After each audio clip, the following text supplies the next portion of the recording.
Ticket finale ഉണ്ടല്ലോ ഇങ്ങനെ peak ലെവലിൽ പോയിക്കൊണ്ടിരിക്കുകയാണ് കേട്ടോ. ഒട്ടും എക്സ്പെക്ട് ചെയ്യാത്ത ആൾക്കാരൊക്കെയാണ് ഓരോ ടാസ്കിലും പോയിന്റ് സ്കോർ ചെയ്യുന്നത്. കാണുമ്പോൾ നമ്മൾ വിചാരിക്കും ഇവർക്കൊക്കെ ഇത്രയും കഴിവുണ്ടായിരുന്നു എന്നൊക്കെ. കാരണം മെജോറിറ്റി ആൾക്കാർക്കും ജയിക്കണം, പോയിന്റ് കിട്ടണം, ആ ഒരു മൈൻഡിലേക്ക് എത്തിയിട്ടുണ്ട്. അതുകൊണ്ട് തന്നെ മാക്സിമം എഫേർട്ട് എടുത്ത് എല്ലാവരും കളിക്കുന്നുണ്ട്. ഇനി 2 ദിവസം കൂടിയുള്ളൂ ടിക്കറ്റ് ഫിനാലെ അവസാനിക്കാൻ. അഭിഷേക്, അതുപോലെ അർജുൻ, ഋഷി, സായി, ജിൻഡോ, ഇതിൽ ആരെങ്കിലും ആണ് ടിക്കറ്റ് ഫിനാലിലേക്ക് പോവുള്ളൂ എന്ന കാര്യം ഉറപ്പാണ്. കാരണം ഇവരുടെ പോയിന്റ് മറികടന്ന് മറ്റൊരാൾ എത്തുക എന്ന് പറയുന്നത് അത്ര എളുപ്പത്തിൽ നടക്കില്ല. അപ്പോൾ നമ്മുടെ എപ്പിസോഡ് 82 ടാസ്കും ബാക്കി വിശേഷങ്ങളൊക്കെ നമുക്ക് നോക്കാം. എപ്പിസോഡിലെ മെയിനായി ടിക്കറ്റ് ടു ഫിനാലെ ടാസ്കുകളാണ് ഉണ്ടായിരുന്നത്. അത് തന്നെ മതി, അത്യാവശ്യം കണ്ടന്റുകളും സംഭവങ്ങളും അതിൽ തന്നെയുണ്ട്. ആദ്യം തന്നെ ടാസ്ക് 7 ചവിട്ട് നാടകം. പേര് കേൾക്കുമ്പോൾ ചവിട്ടി പൊളിക്കലാണെന്നൊക്കെ കരുതും, എന്നാൽ അങ്ങനെയല്ല. ബാലൻസിങ് ആണ് ഇവിടെ വേണ്ടത്. കാലുകൊണ്ട് പരമാവധി ബാലൻസ് ചെയ്ത് നിൽക്കുക എന്തായിരുന്നു ടാസ്ക് കൊണ്ട് ഉദ്ദേശിച്ചത്. ആക്ടിവിറ്റി ഏരിയയിലെ 2 സ്റ്റാൻഡുകൾ ഉണ്ടാവും. അതിൽ കയറി നിന്ന് ഒറ്റ കാലുകൊണ്ട് ഓപ്പോസിറ്റ് ഉള്ള പലക അഡ്ജസ്റ്റ് ചെയ്ത് നിൽക്കുക. ഈ പലകയുടെ അറ്റത്തായി ഒരു ഫ്ലവർ പോട്ട് ഉണ്ടാവും, അത് പൊട്ടാതെ നോക്കണം. കൂടുതൽ നേരം ആരാണോ ഈ ഫ്ലവർ പോട്ടുള്ള സ്റ്റാൻഡ് ചവിട്ടി നിൽക്കുന്നത് ആ ആള് ഗെയിമിൽ നിൽക്കും. അതായത് ഈ ഫ്ലവർ പോട്ട് താഴെ വീഴുന്ന ആള് ഔട്ടാവും, താഴെ വീഴാത്ത ആള് ജയിക്കും. അങ്ങനെയായിരുന്നു. അതിലെ ഫ്ലവർ പോട്ട് പൊട്ടുന്നതും പൊട്ടാത്തതും അല്ല, മെയിനായി ടൈമാണ്. ഏറ്റവും കൂടുതൽ ബാലൻസ് ചെയ്ത് നിൽക്കുന്നത് ആരാണോ ആ ആള് ജയിക്കും. അതായിരുന്നു ടാസ്ക്. എല്ലാ ടാസ്കും പോലെയല്ല, അത്യാവശ്യം ടഫ് കോമ്പറ്റീഷൻ ആണ് ഈ ടാസ്കിൽ നടന്നത്. നോറയും സായിയാണ് ടാസ്ക് സ്റ്റാർട്ട് ചെയ്യുന്നത്. മാക്സിമം 2 ആളും നല്ലതുപോലെ എഫേർട്ട് എടുത്ത് കളിച്ചായിട്ട് എനിക്ക് തോന്നി. പ്രത്യേകിച്ച് നോറ. ആദ്യം കണ്ടപ്പോൾ കരുതി പെട്ടെന്ന് തന്നെ ഔട്ടാവുന്നൊക്കെ, പക്ഷെ വിചാരിച്ചതുപോലെയല്ല. 2 മണിക്കൂറാണ് ഒരേ നിൽപ്പ് നോറ നിന്നത്. ഇടയ്ക്ക് വെച്ച് കാല് വേദനിക്കുന്നുണ്ടെന്നൊക്കെ പറഞ്ഞുവെങ്കിലും നോറ 100% കൊടുത്ത് ടാസ്ക് കളിച്ചു. സായി ആണെങ്കിൽ 1 അവർ നിന്നിട്ടാണ് ഔട്ടാവുന്നത്. ഓരോരുത്തർ ഔട്ട് ആവുന്നതിനനുസരിച്ച് ആളുകൾ മത്സരിച്ചുകൊണ്ടിരിക്കും. അതായത് ഒരാൾ ഔട്ടായി കഴിഞ്ഞാൽ അടുത്ത ആൾ വന്ന് മത്സരിക്കും. അങ്ങനെയായിരുന്നു ടാസ്ക് പോയിരുന്നത്. സായിക്ക് ശേഷം നന്ദനയാണ് വരുന്നത്. നന്ദനയാണെങ്കിലും മാക്സിമം വേദന സഹിച്ചു പിടിച്ച് 1.25 മണിക്കൂറോളം നിന്നു. ഒട്ടും പറ്റാതായപ്പോഴാണ് നന്ദന ഔട്ടായത്.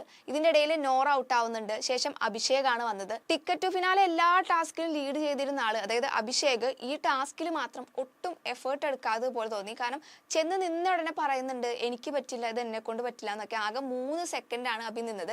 ജസ്റ്റ് ഒന്ന് ട്രൈ ചെയ്യായിരുന്നു, അതൊന്നും ചെയ്യാണ്ട് ആള് ക്വിറ്റ് ചെയ്ത് പോയി. അതിനുശേഷം വരുന്നത് ഋഷിയാണ്. ഋഷി അത്യാവശ്യം നല്ല രീതിയിൽ എല്ലാ ഗെയിമും 100% കൊടുത്ത് കളിക്കുന്നുണ്ട്. ഈ ടാസ്കിലും അതുപോലെയൊക്കെ തന്നെയായിരുന്നു. വേദന മാറാൻ വേണ്ടി ഭയങ്കര സെൽഫ് ബൂസ്റ്റിംഗ് ആയിരുന്നു ഋഷി. നമുക്കത് കാണുമ്പോൾ ഭയങ്കര എന്റർടൈനിങ് ആയിരുന്നു. അതായത് വേദന അറിയാണ്ട് നിൽക്കുന്നതിനായി പാട്ടൊക്കെ പാടി ചില്ല് ചെയ്തിട്ടാണ് നിന്നിരുന്നത്. കുറേ ടൈം കഴിഞ്ഞാണ് ഋഷി ഔട്ടായത്. സിജോയും ഈ പറഞ്ഞ പോലെ അത്രമാത്രം എഫേർട്ട് ഒന്നും എടുത്തിരുന്നില്ല. ഏകദേശം അഭിഷേകിന്റെ അവസ്ഥ തന്നെയായിരുന്നു. കോൺസെൻട്രേഷൻ കൊടുക്കാത്തത് കൊണ്ടാണെന്ന് തോന്നുന്നു പെട്ടെന്ന് തന്നെ ഔട്ടായി. അത് കഴിഞ്ഞ് ജാസ്മിൻ, ജിൻഡോ, ഇവരാണെങ്കിലും വന്നു കളിച്ചു പോയി. അതുപോലെയാണ് എനിക്ക് തോന്നിയത്. ജിൻഡോ അറ്റ്ലീസ്റ്റ് കാല് വേദനിച്ചിട്ടാണെങ്കിലും വിചാരിക്കാം. ജാസ്മിൻ എന്നെ കൊണ്ട് പറ്റില്ല എന്ന് പറഞ്ഞ് ഒറ്റ പോക്കാണ്. ജസ്റ്റ് ട്രൈ ചെയ്തു എന്നൊന്നും പറയാൻ പറ്റില്ല, വന്നു നിന്നു പോയി, അങ്ങനെയായിരുന്നു. ഇതിൻ്റെ ഇടയിൽ അർജുൻ വരുന്നുണ്ട്. അർജുനും നല്ല പോലെ ടാസ്ക് കളിച്ചിരുന്നു. കാണുന്ന നമുക്ക് തന്നെ ഇത് എളുപ്പമല്ല നിൽക്കില്ലെന്ന് തോന്നും. കാരണം അത്രയും എഫേർട്ട് എടുത്തിട്ടാണ് ഓരോരുത്തരും നിന്നിരുന്നത്. പ്രത്യേകിച്ച് അർജുന്റെ കാര്യം. ലാസ്റ്റ് കാലിലെ മസിൽ പിടിച്ചിട്ടാണ് അർജുൻ ഔട്ട് ആവുന്നത്. അറ്റ്ലാസ്റ്റ് ടാസ്കിൽ ജയിച്ചത് നോറയാണ്. 2 മണിക്കൂർ 15 മിനിറ്റ് 35 സെക്കൻഡ്. ഇത്രയും നേരമാണ് നോറ നിന്നത്. സെക്കൻഡ് ഋഷിയാണ്, 1 മണിക്കൂർ 59 മിനിറ്റ് 55 സെക്കൻഡ്. തേർഡ് വരുന്നത് അർജുൻ, 1 മണിക്കൂർ 56 മിനിറ്റ് 45 സെക്കൻഡ്. ഇങ്ങനെയാണ് ഇവർ നിന്ന ടൈം. പോയിന്റ് കിട്ടിയില്ലെങ്കിലും സായി, അതുപോലെ നന്ദന, ഇവർ 2 ആളും നല്ലപോലെ ഗെയിം കളിച്ചിരുന്നു കേട്ടോ. പിന്നെ ടൈമിങ് നോക്കിയുള്ള ടാസ്ക് ആയതുകൊണ്ട് തന്നെയാണ് ഈ ഫസ്റ്റ്, സെക്കൻഡ്, തേർഡ് ഒക്കെ വരുന്നത്. എന്നിരുന്നാലും ടാസ്കിൽ മൊത്തത്തിൽ നോക്കുമ്പോൾ നോറ, അതുപോലെ അർജുൻ, ഋഷി, സായി, നന്ദന, ഇവര് 5 ആളുമാണ് നല്ലപോലെ ടാസ്ക് കളിച്ചത്. ബാക്കിയുള്ളവരൊന്നും അത്ര എഫേർട്ട് എടുത്തായിട്ട് എനിക്ക് തോന്നിയില്ല. ഈ ടാസ്കിൽ ശരിക്കും പറഞ്ഞാൽ സ്കോർ ചെയ്തത് നോറ തന്നെയാണ്. കാരണം ഇത്രയും ദിവസം ടിക്കറ്റ് ടു ഫിനാലെ സ്റ്റാർട്ട് ചെയ്ത് ഇന്നലെ വരെയും, അതായത് കഴിഞ്ഞ ദിവസം വരെയും നോറയ്ക്ക് അത്ര നന്നായിട്ടൊന്നും ടാസ്ക് ചെയ്യാൻ പറ്റിയിരുന്നില്ല. കഴിഞ്ഞ ദിവസത്തെ പൂച്ചയ്ക്കാരും മണികെട്ടിനും ടാസ്ക് ആണെങ്കിലും നോറ ഒന്നിനും പറ്റാതെയുള്ള ഇരിപ്പായിരുന്നു നമ്മൾ കണ്ടത്. അതിൽ നിന്നെല്ലാം മാറിയാണ് ഈ ടാസ്കിൽ ഗംഭീര പെർഫോമൻസ് നോറ കാഴ്ചവെച്ചത്. അവിടെ ഉള്ളവർക്ക് തന്നെ അത്ഭുതമായിരുന്നു നോറ ഇത് എങ്ങനെ സാധിച്ചു എന്നൊക്കെ.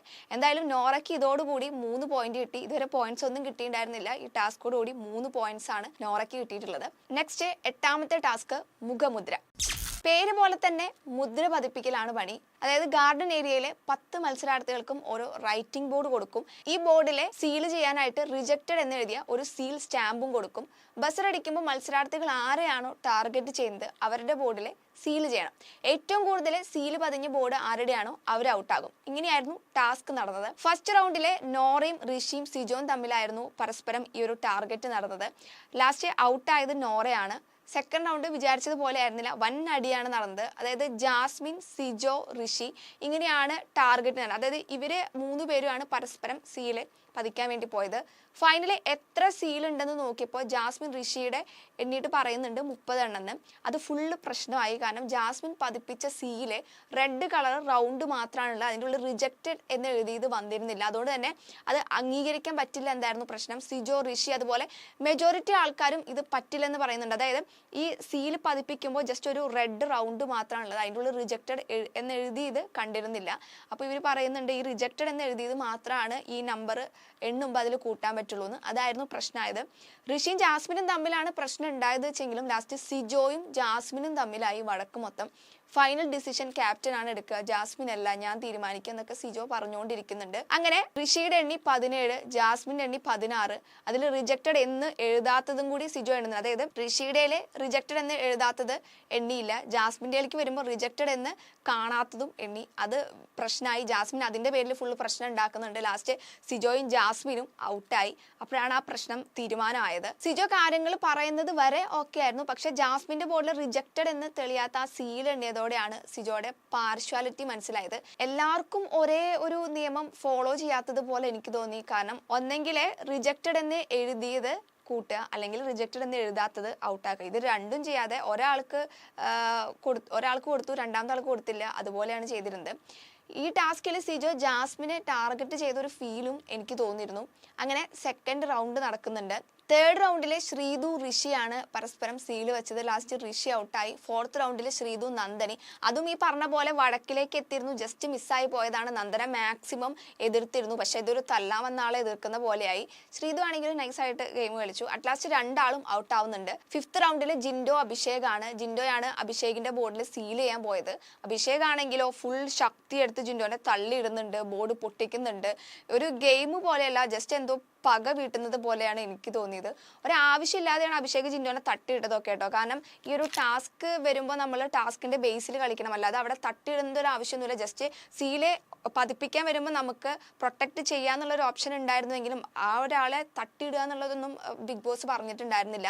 ജിൻഡോ നല്ല രീതിയിൽ ഗെയിം കളിച്ചിരുന്നു കേട്ടോ. കാരണം അഭി ഇത്രയൊക്കെ ചെയ്തിട്ടും ജിൻഡോ തിരിച്ച് റിയാക്ട് ചെയ്യാനൊന്നും പോയിരുന്നില്ല. ലാസ്റ്റ് ബിഗ് ബോസിന്റെ വാർണിംഗ് കിട്ടുന്നുണ്ട്. അങ്ങനെ ആ റൗണ്ടിൽ ജിൻഡോ ആണ് ഔട്ടായത്. കാരണം ജിൻഡോ അഭിഷേകിന്റെ ബോർഡിൽ സീല് വെക്കാൻ പോയ സമയത്ത് സായി വന്നിട്ട് ജിൻഡോയുടെ ബോർഡിൽ ഈ ഒരു സീല് പതിപ്പിക്കുന്നുണ്ട്. അങ്ങനെയാണ് ജിൻഡോ ഔട്ടായത്. നെക്സ്റ്റ് ഫൈനൽ റൗണ്ടാണ്. അർജുൻ, സിജോ, സായി. ഇവർ 3 പേരാണ് ഈ ഫൈനൽ റൗണ്ടിൽ ഉണ്ടായിരുന്നത്. 3 ആളും പ്ലാൻ ചെയ്ത് കളിച്ചതുകൊണ്ട് തന്നെ 3 പേർക്കും പോയിന്റ് കിട്ടി. അർജുനാണ് ജയിച്ചത്, സെക്കൻഡ് അഭി, തേർഡ് സായി. അങ്ങനെ 3 പേർക്ക് പോയിന്റ് കിട്ടിയത്. ബാക്കിയുള്ളവരെ കണ്ടു നിന്നവരൊക്കെ പറയുന്നുണ്ട് ഇവർ പ്ലാൻ ചെയ്താണ് കളിച്ചത് എന്നൊക്കെ പറയുന്നുണ്ട്. എന്തായാലും പ്ലാൻ ചെയ്താലും ചെയ്തല്ലെങ്കിലും അവർക്ക് പോയിന്റ് കിട്ടി. അങ്ങനെ ടിക്കറ്റ് ടു ഫിനാലെ 8 ടാസ്കുകൾ കഴിയുമ്പോൾ ലീഡ് ചെയ്ത് നിൽക്കുന്നത് അഭിഷേകാണ്. 13 പോയിന്റാണ് അഭിഷേകിന് കിട്ടിയിട്ടുള്ളത്. 2ാം സ്ഥാനത്ത് 8 പോയിന്റോടെ അർജുനുണ്ട്. 3ാം സ്ഥാനത്ത് 7 പോയിന്റോടെ ഋഷി. 4ാം സ്ഥാനത്ത് 6 പോയിന്റോടെ സായി, അതുപോലെ ജിൻഡോ ഉണ്ട്.